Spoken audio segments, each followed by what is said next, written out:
right, Council, we are ready to go. Welcome to the 5:30 p.m. February 27th, 2023 presentation City Council meeting. We do have a quorum, so I'll call this meeting to order. Would you please join me in a moment of silence?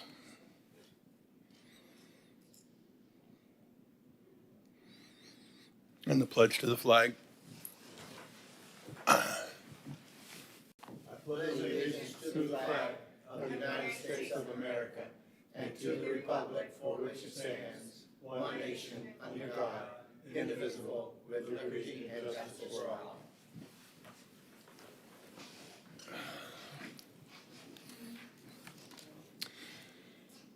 City Clerk, would you please read the rules to speak? Yes, sir. This is a city council meeting to hear special recognitions and presentations. Council will not take formal action on the agenda items. All individuals wishing to speak may do so under petitions and requests. No sign-up card is required. Citizens will be given 3 minutes to speak. All sign-up cards and exhibits being submitted to City Council shall be placed in the box on the table. Thank you very much. City Manager. Good evening, Mayor, Vice Mayor, and City Council. We are now on item 4A, which is the update of the current annexation strategy. Titusville's annexation strategy was established 25 years ago and is now outdated and adequately addresses current city needs. The city confronts challenges with annexation agreements that have not been enforced and lacks an annexation strategic framework for property annexation.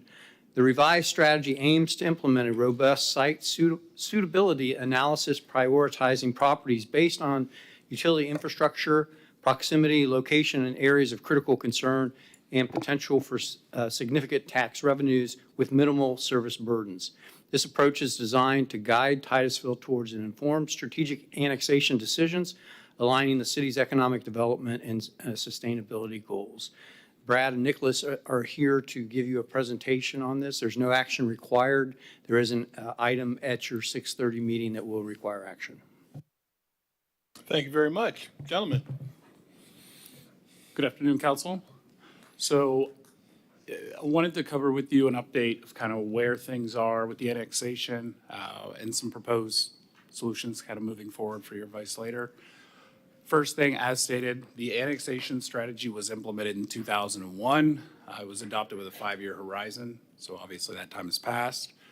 Since then, there's been several changes, new statutes, land development regulations have changed since then, expanded boundaries, and also we needed to do the update for the economic development strategic plan, so these kind of go hand in hand with that as well. So we have numerous annexation agreements that have already been signed where people voluntarily would annex in order to get access to water with the city. So this, we have several of these across the city that we can enforce, and obviously this would help increase tax revenue for the city as well. This map here is just an example of one of the areas. We do have them for all the different areas across the city, but any of the areas here you see that are highlighted in green are areas that do meet the requirements for us to be able to enforce the annexation into the city limits. So as discussed, as far as site suitability analysis goes, we're talking about using different parameters to determine best fit areas to look at. And these are the criterias. The future land use, industrial, commercial areas would obviously generate more revenue for the city. Proximity to existing city infrastructure, if we already have the infrastructure in place in those areas. Proximity to the area of critical concern. Enforcing those existing annexation agreements, and then also looking for areas that would have lower impact to city services. So our recommendation is to approve advisability to evaluate and develop a long-term annexation strategy using those priority areas, potentially looking into any incentives that could be offered for that, and potentially also an option for an interlocal agreement with the county. That's everything I have here for you guys, if you have any questions. Member Nelson. The interlocal agreement with the county, what do you think it'd look like? What would we expect? The one we had before was primarily just a joint agreement with the county to help us be able to share information as far as developments that are happening along our jurisdictional boundaries. What Okay, we could do is the same thing, so we have that communication back and forth, but also it could include a component in there that says, these are the land uses that we think are appropriate in agreement with the county as we annex properties. So it's something that would really help us in the long term as far as guidance whenever we get these annexation requests. would it cover areas where you have, say, county property surrounded by municipal, or the other way around? Yeah, one of the priorities would be those areas that are considered enclaves, that are Okay. surrounded by the city boundary, that are still unincorporated. Okay. Yeah, that seems more efficient than running a truck through to pick up garbage past, 2 miles of county property. It just, that seems to be the main reason we do annex things. I just make it real clear when people hear the term annex, it's like, we had an area to our north at one point, I think I'm still a council member, that thought we were going to annex them. I don't think almost every time we annex, it's got nothing to do with trying to obtain that sort of thing. It's got to do with access and those sort of things, right-of-ways. And normally it's not I'm just saying from my experience, it's not a big chunk of, miles of land. It's, what we need to do to get the job done. Member Stokel? Yep, I had a question about the map. So the green area, are these properties that are currently using our water through an agreement? Correct. So they're considered unincorporated, but they're using our water. What about sewer? It could be one or the other or both. Okay, okay. So, okay. Yeah, I feel like if they're already using our water and using some kind of city, I would like them to be included in our tax base, I guess. Especially, I did not realize that about the whole Key Largo Street area and that neighborhood over there. How it's like every other house, it looks like. Okay. Yeah, I appreciate you guys doing this. I was very curious to see this map and to see what was already happening. So I think a good strategy is starting with the ones that are already using our utilities and then kind of going from there. So I'm definitely, that happens at the next meeting, but I would agree with an advisability. First of all, I'd agree with that, Member Stokel. And since Key Largo is a drive in my neighborhood, I drive every day. Back when we got here, I remember my dad saying how crazy it was. And we go back, they used to, back in the 60s, shoot more radar, 70s, shoot more radar on Key Largo, because that got to be a bad problem. But it was where a sheriff deputy could line up was different than where a police officer could line up. And of course, the city manager tells me all the time, you can tell by the color of the trash containers. Yep. And every time I go home on trash night, it's like, man, how do the trash people even keep up? How does solid waste keep up? Crazy. Vice Mayor.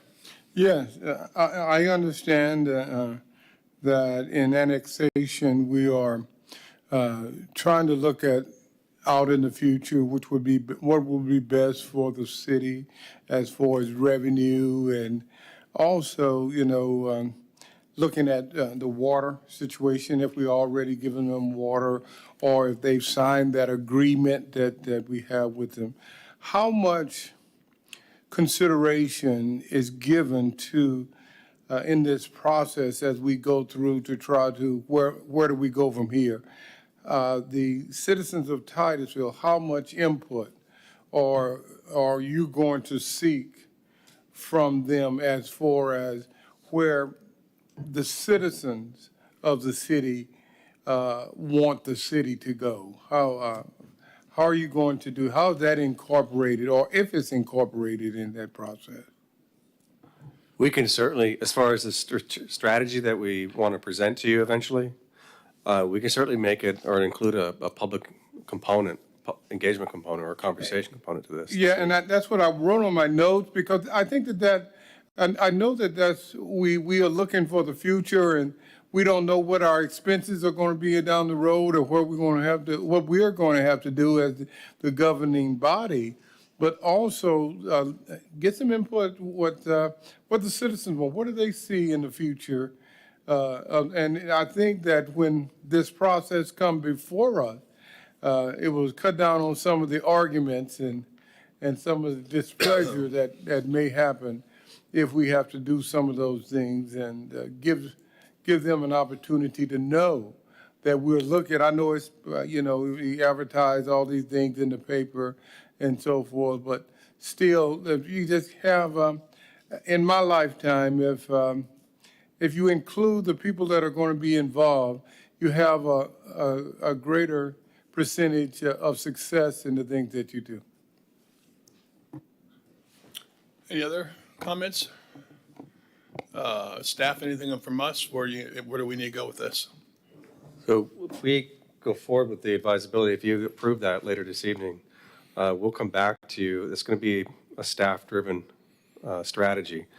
We weren't going to consult this out. So it'd be very basic. We'd like to bring this back to you as far as what we believe will be the priority areas, and we'll just bring a lot of recommendations back to you with next that allow us to maybe do some additional work after that.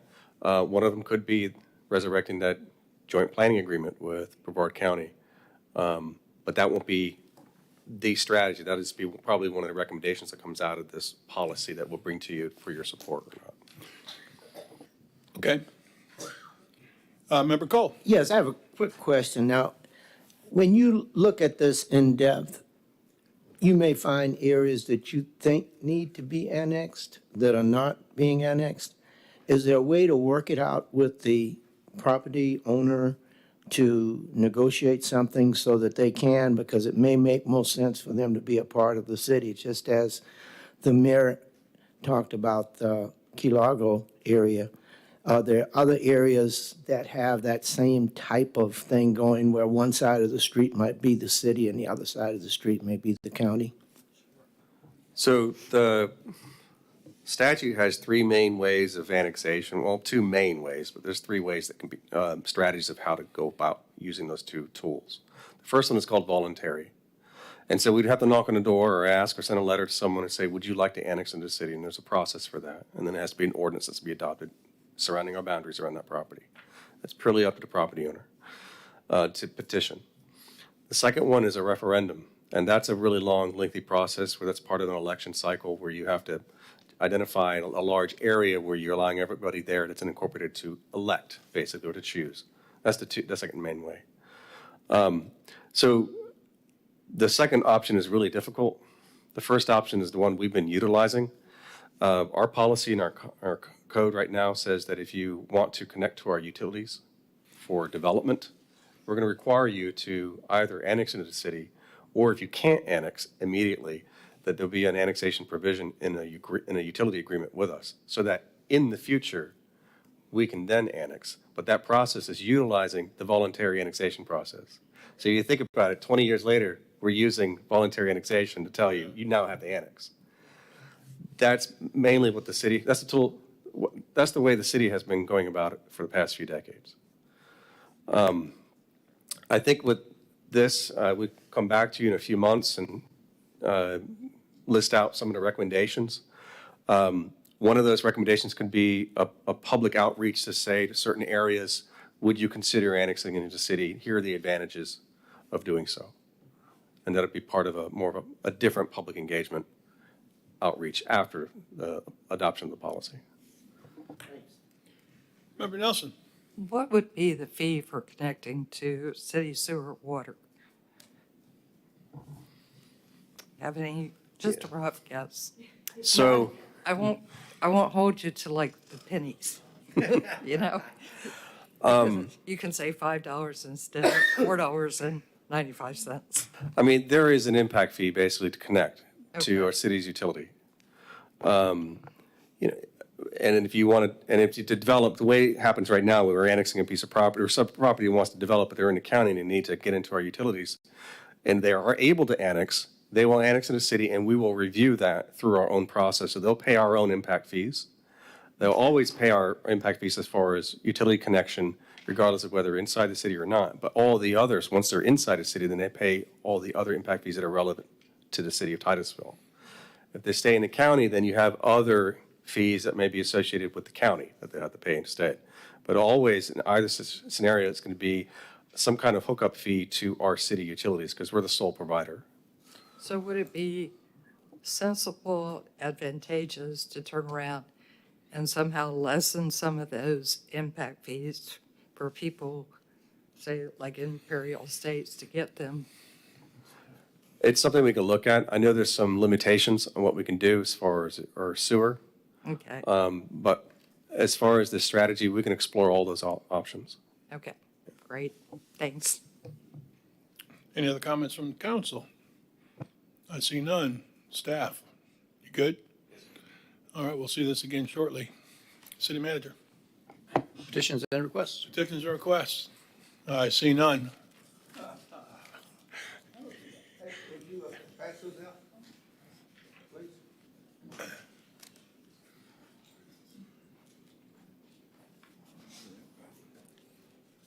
Hurry, Stan, you're down to a minute and a half. I should wait till you get those things. Oh, different color pink. Same color, different pink. Yep. Okay. Are you ready to welcome me? You were welcomed. You were welcome. Thank you. Thank you. Okay. You've heard this before. I'm going to say it again. This is at least the fourth time, or at least the fourth meeting that I've done it at, or maybe the fifth meeting or sixth meeting. But, so I'll read this to you again. It's a motion passed by the TEC by council to respond to, and what happened, it never got to the council. So I'm bringing it to the council because I know the TEC is concerned about it, and there's a number of people in the public that are concerned about it. So here's what I'm going to read to you, is the motion was, it has to do with this. This is not word for word. So I'm reading it to you. Is anyone in city council going to acknowledge the sewage spill September through November 2022? That was Hurricane Ian and Hurricane Nicole coming out of manholes ponding in Greenwood Street. Took photos of it, videos of it. And into 9 city streets as witnessed by me and Laura Lee Thompson, the person who turned off the alarm and red flashing light at the lift station. They knew what was happening. Photos, videotapes of sewage flowing out of manholes, many witnesses, including those on Carroll Avenue. I believe the diesel's on Carroll Avenue, and photographed on the front page of the Florida Today. Well, actually, there was 2 articles on the front page of the Florida Today on this. So FDEP, although they were notified of it, probably, I don't know, maybe 10 times or so by me, maybe not 10 times, maybe 7 times, and Titusville Police Department was notified of it, and I put a notice on over a dozen churches and on City Hall and police station and so forth. Red notice saying, hey, there's a sewage spill over here, take a look at it. Send it to the Florida Today and so forth. Put it on their door. And the city denies it. You guys deny it.